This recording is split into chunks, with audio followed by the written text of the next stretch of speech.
selon le Premier ministre Ousmane Sonko. Il s'agit là d'un projet de l'État du Sénégal financé par les États-Unis à plus de 500 millions de dollars, c'est-à-dire plus de 300 milliards de francs CFA. Projet qui fait partie du lot de programmes impactés par le gel de l'aide publique américaine décidé par le chef de l'État américain Donald Trump. Vox Populi quotidien dans la foulée de cette affaire évoque des contre-coups de la suspension de l'aide américaine au développement. Selon le journal, Trump prive le Sénégal d'un fonds de 320 milliards de francs CFA. Au Bic Rouge, Vox Populi souligne que le Premier ministre accuse le coup et appelle à se retrousser les manches. Est-ce qu'on peut continuer à attendre cette aide étrangère, se pose-t-il comme question. Voici bien Ousmane Sonko aujourd'hui dans les colonnes de Vox Populi qui nous signale qu'il nous faut mieux nous concentrer sur le travail. On ne peut pas toujours compter sur l'aide extérieure et l'aide étrangère ne développe jamais un pays selon lui. C'est sa conviction. Ce sont des populations qui s'en chargent, a-t-il fait savoir dans Vox Populi quotidien. Selon le journal Enquête à présent, quant à cette aide américaine, c'est l'effet domino au Sénégal. Sécurité, électricité, industrie extractive sont entre autres plusieurs secteurs touchés par la suspension de cette aide américaine. Des projets dont ceux du MCA sont à l'arrêt. Des travailleurs dont l'incertitude de Donald Trump impose aussi ces conditions aux bénéficiaires selon le journal. Ceci dit, Wolf Quotidien lui passe aux conséquences et parle de mesures fortes de la nouvelle administration américaine. Dégâts collatéraux d'une guerre commerciale, pointe le journal au Bic Rouge, s'il vous plaît. Le pétrole sénégalais risque d'en faire les frais selon un spécialiste dans Wolf Thierry. Enchérissement en vue à des produits importés également. Wolf Quotidien en parle dans ses colonnes. La Tribune quotidienne, pendant ce temps, note que les États-Unis décident de geler l'aide publique au développement. Ça se complique sérieusement pour Ousmane Sonko et Trump suspend 316 milliards destinés au Sénégal. Peut-on continuer à espérer sur ce qui vient de l'étranger, s'interroge le PM avant de lancer. Il est temps de nous concentrer aujourd'hui sur notre travail, a-t-il fait savoir ce matin. La Tribune également évoque le leadership d'Amadou Ba sous la menace d'une levée de son immunité dans une affaire de titres fonciers. C'est la nouvelle responsabilité qui flaire la cabale politique et sonne la mobilisation d'une riposte politique attendue. Et ceci dès aujourd'hui selon la Tribune quotidien. Critique à présent pour revenir sur la PM Ousmane Sonko sur le blocage de l'aide au développement par Donald Trump. À titre, le Sénégal doit compter sur ses propres moyens. Voici la conviction du chef du gouvernement.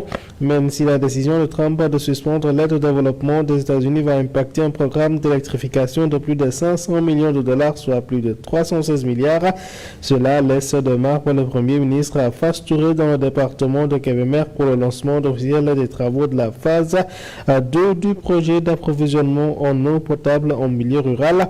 Ousmane Sonko a indiqué que le Sénégal doit compter sur ses propres ressources et moyens pour son développement. Nous devons développer par nous-mêmes, a-t-il dit. L'info à présent de nous parler de la présidence de la Banque africaine de développement. Voici le duel Haute-Ta et la main de Ouattara révélé dans le journal. Le conseil des gouverneurs de la BAD élira le successeur du président Akinwumi Adesina le 29 mai 2025 à Abidjan, Côte d'Ivoire. Amadou Hott favori notamment avec le désistement du Béninois à Ouattani. A vu arriver un autre challenger de taille, le Mauritanien Sidi Ould Tah, parrainé par le président Ouattara, le président ivoirien, dont l'éviction dans la compétition agacerait plus d'un, roule ouvertement pour le candidat de la Mauritanie, selon l'info quotidien. Revenons à présent sur l'indemnisation des martyrs avec Réumi Quotidien ce matin qui pointe victimes ou militants politiques. C'est la grande interrogation au sein de nos confrères. En tout cas, voici bien un sujet qui ne cesse de faire parler au Sénégal. De quel crime l'État du Sénégal est-il l'auteur? C'est une prime à la casse ou au mépris à des dispositions du droit positif en vigueur, nous signale Mbaye-John. Le député progressiste parle de justice des vainqueurs des palafres portés contre notre institution judiciaire. Source à quotidien dans la foulée de cette affaire. Note que cela divise le Parlement. Amadou Ba Pastef porte la réplique.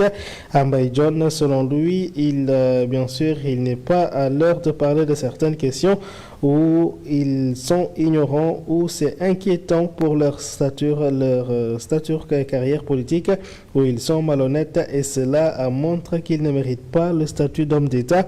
Badiane revient à la charge dans Source A quotidien pour noter qu'il va indemniser ces entrepreneurs sénégalais victimes collatérales d'une idéologie de la haine des Français pour avoir eu le tort d'acquérir des franchises d'enseignes françaises telles qu'Auchan ou Total, s'interroge-t-il, qui va indemniser ainsi les professeurs et employés de l'université Cheikh Anta Diop de Dakar qui ont vu leur véhicule incendié. Des centaines d'acteurs du secteur informel, vulgarisateurs, menuisiers, ébénistes, petits commerces. L'élu patriote de rassurer à l'indemnisation de toutes les victimes citoyennes. Comme commerce avec une évaluation objective de chaque préjudice sera certainement prévu à travers le règlement définitif de la loi d'amnistie qui ne comporte pas de mécanisme d'indemnisation, informe le journal. Le parquet financier écrit ainsi au juge d'instruction pour la levée de l'immunité parlementaire du député Amadouba. Source A quotidien de noter également que l'ex-PM et compagnie au front. Une rencontre prévue aujourd'hui à la permanence de la nouvelle responsabilité pour examiner la situation nationale et organiser la riposte. Le parti qualifie cette requête du procureur financier d'attaque politique visant à distraire le candidat arrivé au second à la présidentielle de sa tournée nationale en vue. L'Observateur quotidien à présent de redonner des nouvelles de la nouvelle arrestation à Ziguinchor et le complice de l'intrusion chez la mère d'Ousmane Sonko et à Tombé AN également placé en garde à vue était en compagnie de Ndiaye alors de sa descente, ce que Khalil Sonko qui a ouvert la porte à Ndiaye a confié aux enquêteurs. Je regrette la supplique de Ndiaye après son dérissement à garde à vue, la dette de 54 000 francs CFA que l'ingénieur a laissé au bar Berep Sangam. L'interview également de Rosengom dans l'Observateur est à découvrir cette sœur de Tabaskingom qui a brisé le silence. Elle n'aurait jamais cru que Moustapha Diop pouvait lui faire un tel coup, a-t-elle révélé. Relation sentimentale entre les deux, je ne saurais le dire, a-t-elle précisé. Les enfants de Tabaski souffrent énormément de cette situation, a-t-elle dit dans les colonnes du journal. La Libération quotidien à présent de parler de l'affaire ArcelorMittal, une information judiciaire maintenant ouverte sur le journal au papier bleu. Elle vise ArcelorMittal Holding, ArcelorMittal, bien sûr, ces autres firmes au cœur de la procédure figure l'accord transactionnel en date du 30 mai 2014 et les 150 millions de dollars versés par ArcelorMittal dans les deux sous-comptes CARPA de Maître François Meyer, l'avocat entré en infraction dans ce dossier.